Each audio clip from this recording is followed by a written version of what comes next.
Адамның ұлылығы оның бойымен өлшенбейтіні сияқты, ұлттың ұлылығы оның санымен өлшенбейді. Жалғыз өлшем бұл оның ақыл-ой жетілуі мен адамгершілік жетілуі. Нашар мұғалім шындықты айтады, ал жақсы мұғалім шындықты табуға үйретеді. Ойлау мен есте сақтау өзара байланысты. Өткені ойлау, өткені өмір тәжірибесіне негізделген. Біз алдымен миды тамақтандырамыз, содан кейін ол асқазанды тамақтандырады. Байқамай-ақ көп оқыған сайын сіз білгендей болып көрінесіз, және оған сайын көп білетін болсаңыз, сіз аз білетіндігіңізді айқын сезінесіз. Кітап адамды білекті, әңгімені тапқыр етеді, ал жазу дағдысы ұқыптылықта үйретеді. Ғылым мен кітапты құрметтеу бұл тарауға арналған ең маңызды құрмет. Кім осы үш құрметті ұмытып кетсе, шекараның өміріндегі целлотин тапшылығы. Егер сіз жалғыз болсаңыз, хамдам, кітап, білім таңының нұры да кітап. Кітапты құрметтеу керек, осы сарайға құрметпен кіру керек. Кітаптың мәні мәңгілік. Бұл мән ойлауды мәңгілікке қалдырады. Менде бір жақсы қасиеттер үшін кітапқа ризамын. Маған қандай кітап оқып жатқаныңызды айтыңыз, мен сіз кім екеніңізді айтамын. Оқуға дағдыланбаған отбасы рухани әлсіз отбасы. Кітаптар адам ойының шедеврлерінің жинақтап, болашақ ұрпаққа береді. Кітап бұл адам арқылы көрінетін әлем. Кітап адамға қанаттар береді. Кітап сізді әлі көрмеген әлемге апарады, сіз естімеген сөздерді айтады. Кітаптар құмар, бірақ адал дос. Кітап өмірді қамтиды. Кітап бұл өмір, ондағы процестер тарихтың процестері. Менің ойым кітаптардан идеялардың қайнар көзін тапты. Менің кітабым сен бәрінен де байсың. Анашым, сен менің түнімді жарықтандырасың. Менің денем білімге құштар. Сіз менің суару қабілетімсіз. Мен ғалымдарға, геологтарға, философтар мен тарихшыларға тағзым жасадым. Мен оларды құрметтедім және құрметтедім. Әлемде өмір сүру үшін зайырлы ғылым мен білім қажет. Ал қазіргі ғылымы мен білімі жоқ ұлт басқалардың бұзылуына айналады. Жұмысқа оралу жақсы. Егер ол жұмыс жасаса, біраз уақыт жұмыс жасаңыз, содан кейін көп жұмыс жасаңыз. Әлемде құтқару жоқ, бірақ ғылым. Оқу бар жерде ұлылық болады, білім бар жерде ұлылық болады. Мұнда тек бір жақсылық бар, білім, және бір жамандық бар, надандық. Қойшы болғандай ғылымға мұқият бол, бірақ жай білімнің баяндаушысы болма. Мази болашақтың таразысы, бәріне хабарлаңыз.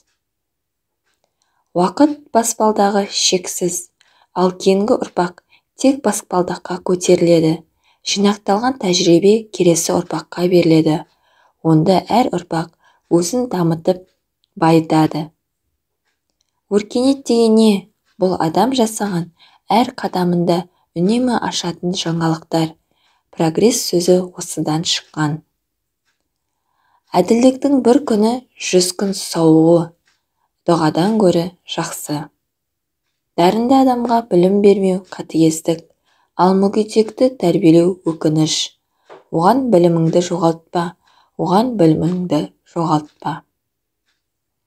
Мен ғылымға ғашық болған сәтте білімнің шексіз болатындығын білемін. Білім үш нәрсені қажет етеді: талант, білім, тәжірибе. Кемелдікке жету үшін алдымен жүректің тазалығын ойлау керек.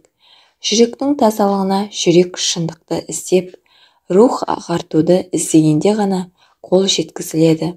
Мұның бәрі нақты білімге байланысты. Қозғалыс әлсіз жерде күшті білім пайдасыз болады. Қимылсыз білім бұл жебесіз жебе. Білімді ағартушыны жақсы адамгершілікке баулу керек. Ескіні игеріп, жаңасын түсіне алатын адам ғана тәрбиеші бола алады. Алдымен балаларымызға сабақ береміз. Сонда біз олардан өзіміз үйренеміз. Кім мұны қаламаса, өз заманында артта қалады. Мектеп бұл өсіп келе жатқан ұрпақтың ой-өрісін қалыптастыратын шеберхана. Егер сіз болашақты жіберіп алғыңыз келмесе, сіз мектепті қолыңызға мықтап ұстауыңыз керек. Мектеп әлемдегі ең қасиетті және ең қымбат ғимарат. Мектептің шынайы мағынасын білетін халықтар өздерінің өмірлері мен байлықтарын өздерінің адалдығы мен құлшыныстарына арнай отырып, ұлттың өркендеуі үшін іжтихат болып табылады. Нағыз ұтымды білім біздің санамыз бен мінез-құлқымызды өзгертеді. Білім мен күш егіздер. Білім бұл сізге рахат пен демалуға мүмкіндік беретін шам. Адамды адам ететін нәрсе ол білім. Кітап кез келген білімнің жаны мен жүрегі, кез келген ғылымның бастауы. Балалық шаққа үлкен құрметпен қарау керек. Ойлау білімі бұл ең қажет, қасиетті міндет. Ол ұзақ уақыт бойы бағаланып, мұғалімдердің назарына негізделген. Әр халықтың дамуының жалпы ауқымындағы орны сол ұлт оқыған кітаптардың санына байланысты.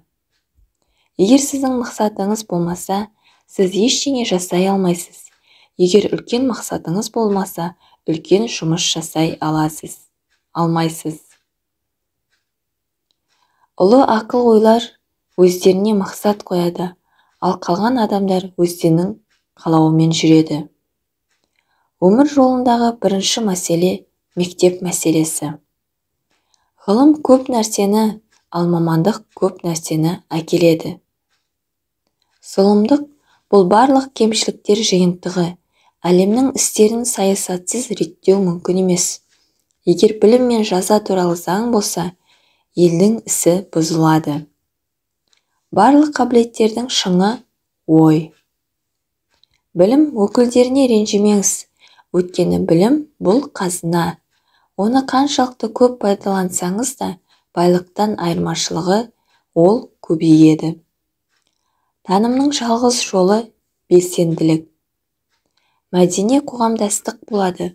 Бұл елдің тұрғындарының барлығы кәсіпте еркін, барлығы тең, бәрі қалаған немесе таңдаған кәсіппен айналысады.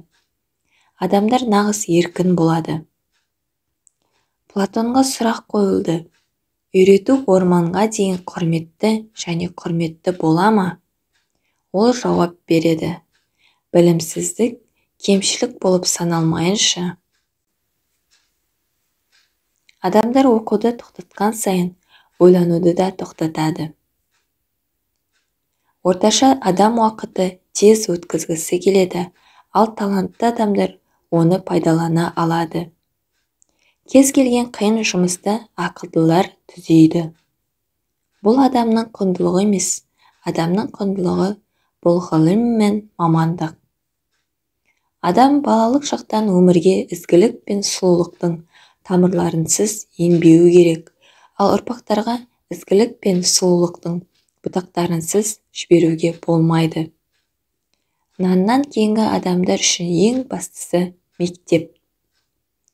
Кім білуге ұялады, не айтады, судан тоқтайды, тастан мылқау гауһар.